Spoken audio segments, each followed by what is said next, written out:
I was just pouring my morning coffee when I heard loud banging on my front door. Not a knock. Banging. I opened it to see two guys in dark blue shirts that said HOA Compliance Unit in faded white letters. One of them, a stocky bald guy, with sunglasses too big for his face, pointed to my driveway. "You can't leave that car there," he barked. I followed his finger. And yeah, my Porsche was parked half an inch over the sidewalk. Big deal. It's my house. My land. Before I could answer, the other one, a younger guy with a fake-looking badge clipped to his belt, pulled out a folded paper and slapped it onto my door. "This is a final violation notice. Third strike. You're in breach of HOA code. 37B will be reporting this." I stared at them, stunned. "HOA? We don't have an HOA." The bald guy smirked. "New rules, voted in last month. You should have checked your mail." I knew that was a lie. I own this land outright. Bought it 2 years ago with full rights. No HOA, no BS. Still, they walked off like they'd just served justice. That should have been the end of it. But something felt off. Their tone, their fake authority. The way they tried to intimidate me without saying who they really were. Later. That night, my wife noticed the same guys circling the block in a white unmarked SUV. I didn't say anything, but my gut told me it wasn't over. And I was right. Because just before midnight, we heard a loud pop, then flames. I ran outside and saw it. My Porsche was engulfed, fire licking up the hood, tires melting into the concrete, and those same two guys standing across the street watching, smiling. They didn't know who they were messing with. They thought I was just some regular guy with a nice car and no fine. They didn't know I was a U.S. Marshal, and I had everything on camera. The fire department showed up fast, but not fast enough. My Porsche was totaled. The flames had already gutted the inside and scorched the paint down to bare metal. One of the firefighters walked over to me, shaking his head. "This was no accident," he said quietly. "Accelerant all over the tires. Somebody wanted this to burn." I didn't say much, just nodded. I already knew who did it. As the fire trucks cleared out, I walked back into my house, past the melted mess in my driveway. My wife stood there, arms crossed, trying to stay calm. She looked at me and said, "We're not letting this go, are we?" "No," I said. "We're not." First thing I did was check the security footage. I've got 6 cameras around. The house. Infrared, high def, full angle. I scrubbed through the feed until I found them. At 11:38 p.m., the white SUV pulled up. The bald guy got out first, popped the gas cap on my Porsche, and started pouring something in. The younger one lit the match. They didn't even wear masks, didn't care. Thought they were untouchable. I saved the footage and made copies. One went on a USB, one uploaded to the cloud, one straight onto my encrypted drive. I'd done this before, too many times during raids and ops. Chain of evidence matters. But before I made any calls, I needed one more thing. I walked into my study and opened the bottom drawer of my locked cabinet. Inside was a leather folder with my badge and credentials. I hadn't pulled them out in months, not since transferring to administrative duty. I looked down at that badge, and something in me snapped back into place. These guys pretended to be law. I was the law. And they were about to find out what happens when you torch the wrong man's car on his own land. By morning, the neighborhood was buzzing. Word spreads fast when a car gets torched in a quiet cul-de-sac. I stood on my front lawn, coffee in hand, watching as neighbors walked by slower than usual, pretending not to stare. A few offered fake concern. One even said, maybe it was just electrical, like that made any sense. But I wasn't looking for sympathy. I was waiting for her. And sure enough, around 9 a.m. she showed up. Karen. Tight bun, oversized sunglasses, clipboard in one hand, and an attitude so loud you could hear it before she spoke. She walked straight, up my driveway like she owned it, completely ignoring the blackened shell of the Porsche still sitting there. "We warned you," she said coldly. "This is what happens when people think they're above the rules." I stared at her, silent. She stepped closer. This is a community. We have standards. And if you can't follow them, there are consequences. Tilted my head. So you're admitting you had something to do with this? She froze for half a second, just enough to catch it. I don't do threats, she snapped. I just enforce the code. You'll be hearing from us again. And then she turned and walked off like she hadn't just confessed to orchestrating arson in broad daylight. I watched her go. Then I walked inside, sat down at my desk and made the call. Marshall Field Office, who's this? This is Deputy Marshal Carter. I need to run a background check. 2 males, white SUV, possible impersonation and arson. And I've got video. There was a pause on the line. Then the voice came back, sharper now. Copy that. Send everything you have. We'll open a case immediately. They thought this was some petty scare tactic. But now they weren't just dealing with a neighbor. They were about to be on a federal watch list. And I wasn't done yet. By the afternoon, I had confirmation. The plates on that white SUV, registered. To a shell company. No real address, no official ties. But one of the names on the incorporation records belonged to Karen's husband. I didn't need to dig much further. These people had built a fake HOA, fake positions, even fake compliance uniforms, all just to control the neighborhood like some kind of twisted power game. They targeted me, thinking I'd fold. But now, with federal interest involved, things were shifting. Around 3 p.m., I got a call from Agent Reynolds, someone I'd worked with years ago on a task force in Arizona. Carter, he said, I saw the footage. These guys aren't just impersonating HOA, they're impersonating law enforcement. That's a federal offense. I nodded, already knowing. I want to bring them in myself. Reynolds paused. You still got jurisdiction? Still certified, still carry, still a U.S. Marshal. Then do it right. We'll back you up. That night, I sat on my porch, gun holstered at my side, badge clipped behind my belt, watching the same SUV roll by again, only slower this time. They were probably checking if I'd broken, if I'd packed up and left. I stood and took a step forward.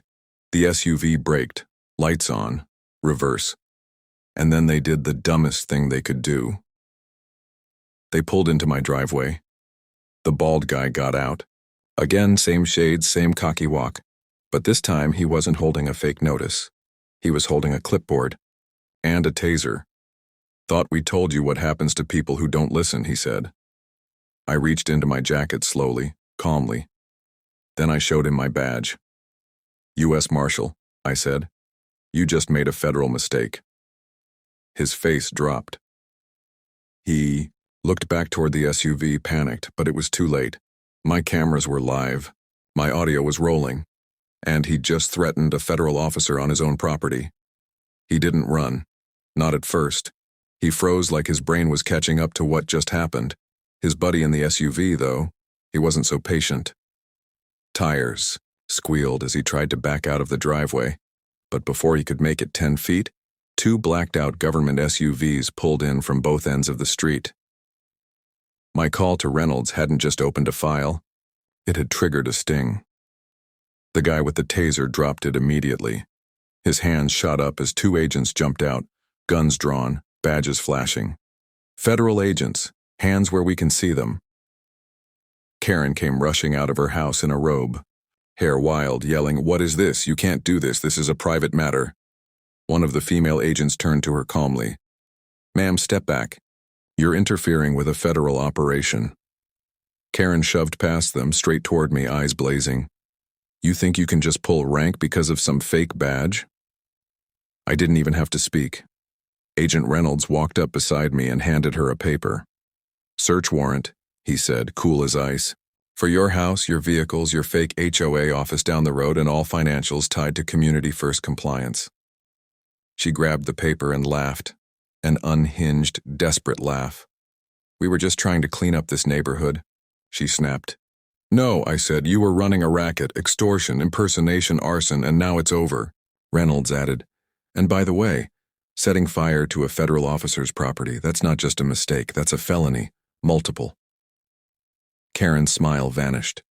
For the first time, she was quiet. They cuffed the two men. One of them tried to lie his way out, claiming he thought it was just a prank.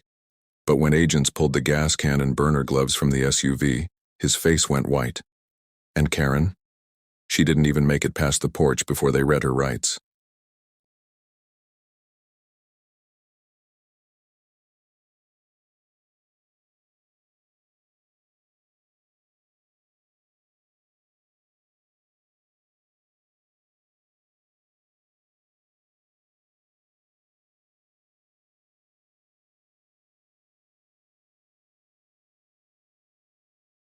The neighborhood went dead silent as Karen was led away in cuffs. No one dared to speak. Curtains twitched, blinds shifted, but no one stepped outside. For all their gossip and fake smiles, not a single neighbor lifted a finger to help her.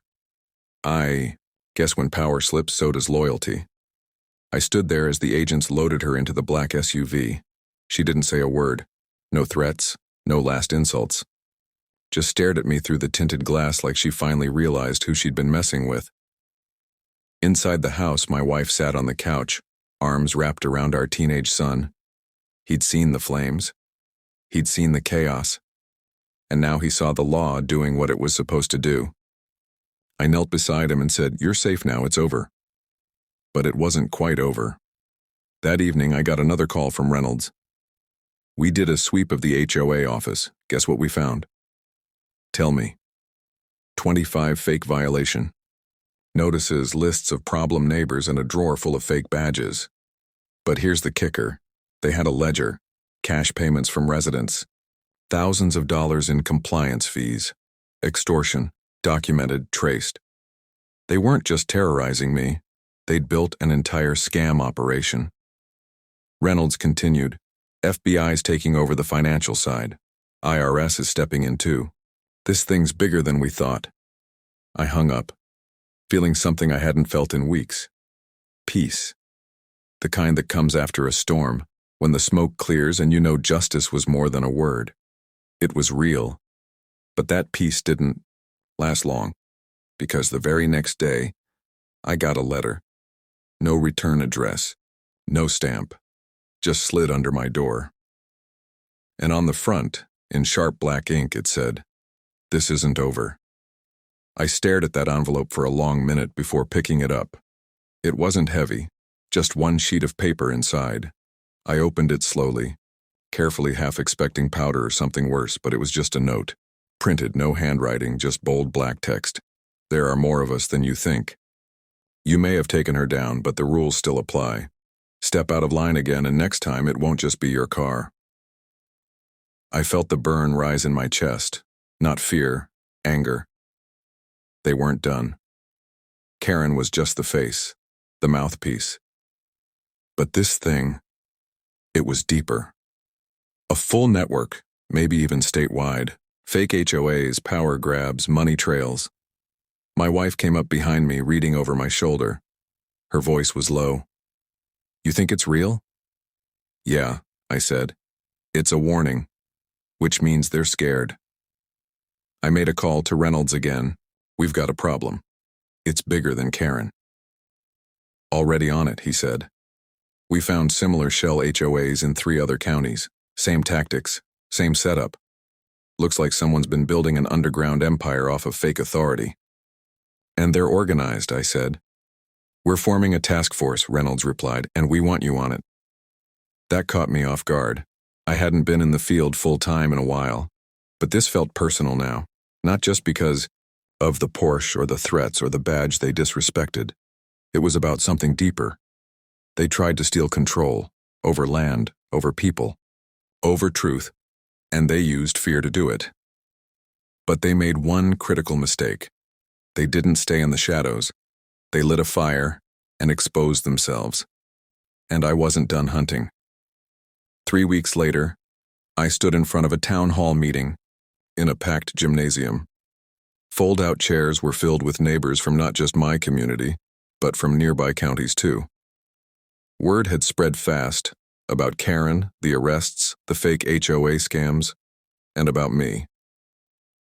I wasn't there in uniform, no badge, on display, just a man in jeans and a flannel shirt holding a microphone. They told me I couldn't park my car in my own driveway. I began scanning the room. Then they burned it to the ground. Thought fear would keep me quiet. Thought a fake title gave them power. People leaned in. Some nodded. Others clenched their jaws.